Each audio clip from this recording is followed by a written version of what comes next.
Muy buenas tardes a todos, yo soy Franji de Producer, bienvenidos nuevamente a nuestro canal. Bueno, he estado unos días afuera, pero ya estamos aquí nuevamente con todos ustedes. Y el día de hoy vamos a hablar sobre este aumento de los $200 del Seguro Social, que llevamos hablando mucho tiempo.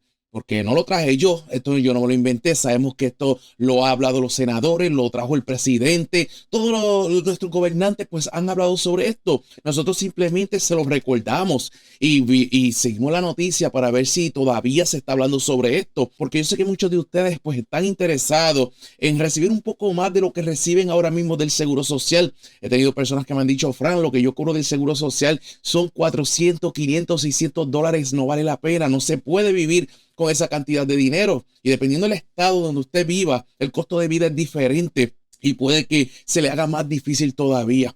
Pues el día de hoy vamos a hablar sobre este aumento de los $200 del Seguro Social, que equivalen a $2,400 al año. ¿Qué ha pasado con eso? ¿Acaso aún los senadores, nuestros senadores, están hablando sobre esto o ya se olvidaron?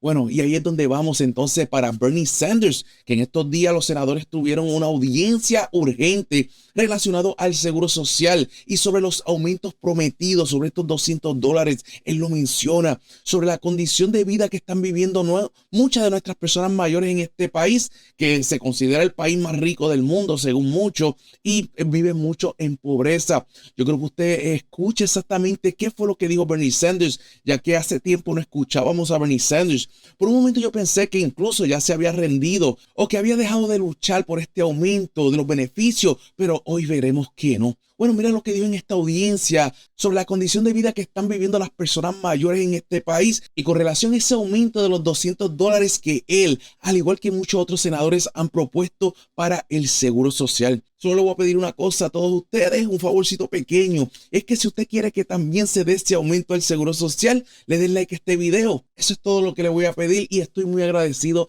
por el apoyo de cada uno de ustedes. Bueno, mi gente, vamos de inmediato con la información. Bueno, creo que esté pendiente a los subtítulos que están ahí, los pongo en letra grande para que los pueda ver y estaremos discutiendo sobre lo que él está diciendo. The purpose of this hearing is that the issue we're going to be discussed is of enormous consequence, but unfortunately, I don't think it's getting the attention that it deserves. I want to thank all of the witnesses for being here, and I look forward to a good and serious discussion. Let me start off by saying, as a nation, we have more income and wealth inequality today than we've ever had in the history of America.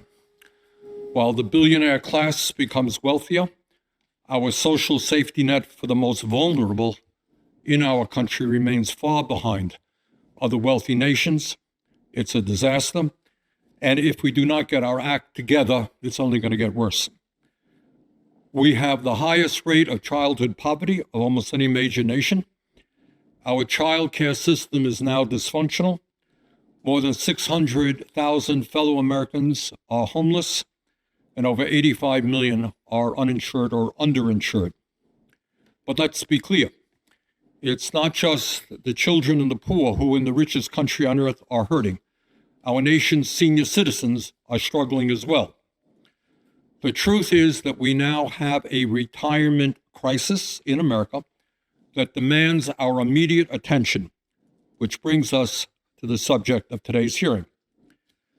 In the United States today, almost 45% of older Americans between the ages of 55 and 64 have no savings at all and no idea how they will retire with any shred of dignity or respect. 45% of workers between 55 and 64, zero retirement savings. And as frightening as the retirement crisis is for older workers, it is even a bigger concern for the millions of senior citizens who are no longer able to work, who have exhausted all of their savings, and who have no pensions at all. Incredibly, and this really is quite incredible, 1 out of every 4 senior citizens in America are trying to live on an income of less than $15,000 a year. Think about that. While over half of our nation's seniors are trying to survive on an income of less than $30,000 a year. Just put yourself in the place of that person. How do you pay the rent?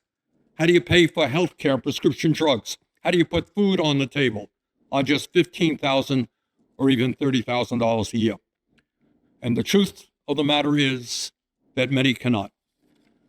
That should not be happening in our country.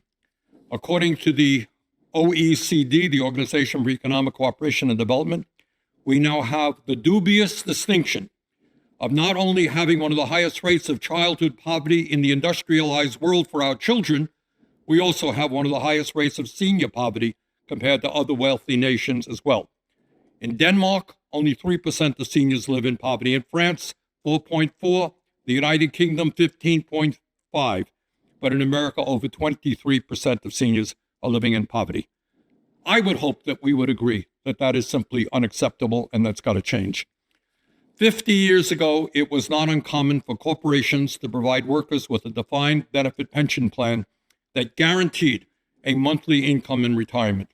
Back then, many corporations made a promise to their workers.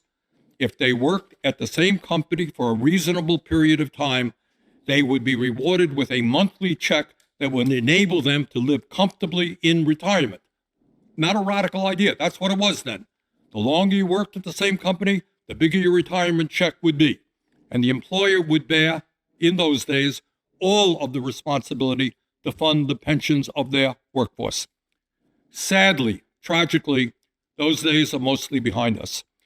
As a result of a relentless 40-year war on the working class, waged by corporate America, traditional pension plans have become an endangered species on their way to extinction.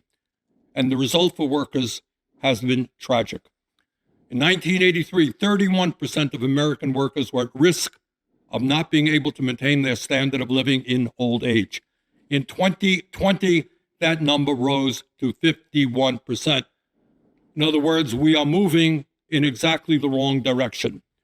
All right, that's the problem. What do we do to address that crisis? First, at a time when far too many seniors are living in poverty and many have nothing in the bank for retirement, we must expand Social Security, not cut Social Security, as many of my colleagues in Congress would have us do. And we must make Social Security solvent for the next 75 years, so it'll be there for our kids and our grandchildren. Legislation that I have introduced, along with 9 co-sponsors, accomplishes those goals. According to the Social Security Administration, the legislation that I've introduced would be make Social Security solvent for 75 years and increase benefits by $2,400 a year for seniors who need them. How do you do that? My goodness. How do you do that? Well, at a time of massive income and wealth inequality, we have the radical idea that maybe the people on top should start paying their fair share of taxes. Today, a billionaire pays the same amount of money into Social Security as somebody who makes $168,000 a year as a result of the cap on the Social Security payroll tax. Got that? You make $1 billion a year, you make $168,000 a year, you pay the same amount. Anybody in America think that makes sense? I don't. The legislation we have proposed would lift the cap on Social Security starting at $200,000. You do that, taxable income, Social Security is solvent for the next 75 years, increase benefits by $2,400 per person. But that's not all that we have to do. In my view, every corporation in America should be required to provide a retirement plan for their workers.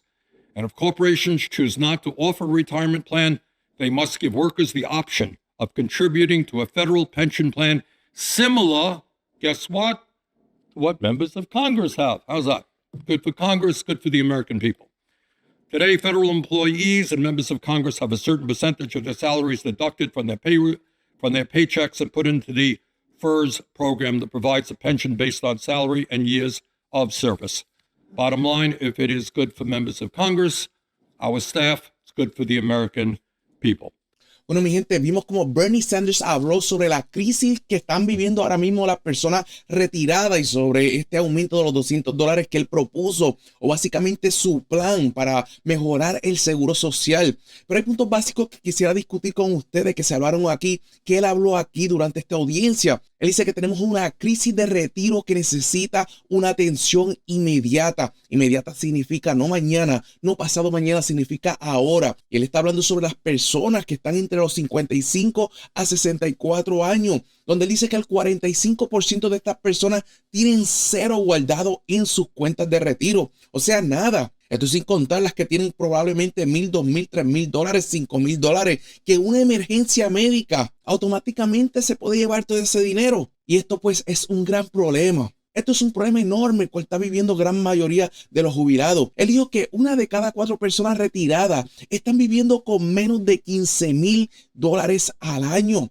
Y la pregunta es cómo tú pagas la renta, cómo pones comida sobre la mesa. Incluso él dice, muchos no pueden. Él dice que esto no debería pasar en nuestro país, el país más rico del mundo. Él dice que comparado con otros países, somos uno de los países donde más del 21% de las personas mayores viven en pobreza. Esto es algo triste, porque actualmente bajo las leyes que tiene el Seguro Social ahora mismo, ellos podrían recibir algo, pero seguirán viviendo en pobreza, o muchos de ellos nunca podrán retirarse, sino seguir trabajando para poder mantener su estilo de vida. Por ejemplo, si usted compra una casa, vamos a decir que a los 40, a los 50 años, y le está pagando a 30 años, ¿acaso esto le va a permitir retirarse a los 62? ¿Acaso el Seguro Social le va a ayudar a continuar pagando su casa sin que usted tenga un trabajo por el lado? Por eso es que el senador Bernie Sanders está pidiendo este aumento, este cambio en la ley, para que todos podamos recolectar más a la hora de recibir los beneficios del Seguro Social y no tener que vivir en la pobreza, porque esa es la realidad. Él dice que antes habían pensiones que ya no existen. Si usted trabajaba muchos años en una compañía, ellos te pagaban una pensión por el resto de tu vida, pero eso ya no se ve. Actualmente, pues, algunas compañías lo que sí tienen es algún sistema de retiro, como un 401k, donde el empleado pues puede separar parte de lo que gana y empezar a retirar dinero una vez se retire. Aunque muchas compañías ya tienen este sistema, hay un gran número de compañías que no lo tienen. El senador Bernie Sanders dice, mira, los empleados del gobierno, incluso los senadores, ellos tienen una pensión, ellos pagan dinero para poder retirarse con una pensión. Y dice, el gobierno le debiera dar esta oportunidad a todo el mundo que actualmente esté trabajando y no tenga cuenta de retiro. Bueno, mi gente, lo que vemos es que se continúa luchando por los derechos de las personas retiradas. La pregunta es, ¿hasta cuándo? ¿Hasta cuándo seguiremos escuchando lo que quieren hacer y cuándo veremos que lo hacen? Él mencionó que él ha brindado la solución varias veces, junto con otros senadores, a través de su proyecto de ley, el cual haría el Seguro Social solvente por los próximos 75 años. Él dice que la legislación que presentó cumple esta meta y dice que eso aumentaría los beneficios en $200 para cada uno, o sea, $2,400 más al año. Porque él dice que actualmente hoy hay billonarios que pagan la misma cantidad del Seguro Social que las personas que ganan $168,000 al año. Y él dice que esto no es justo. Y eso lo hemos mencionado aquí en el canal. Hay un límite para la cantidad de Seguro Social que usted puede pagar en un año. Y ese límite es el ingreso de $168,000. Estos nuevos proyectos de ley cambian eso. Y así entonces cuando los multimillonarios paguen su parte justa del Seguro Social, habrá más fondos para todos. Bueno, mi gente, yo quiero saber su opinión sobre todo esto en el área de los comentarios. Muchas gracias a todos y recuerda que eres bendecido.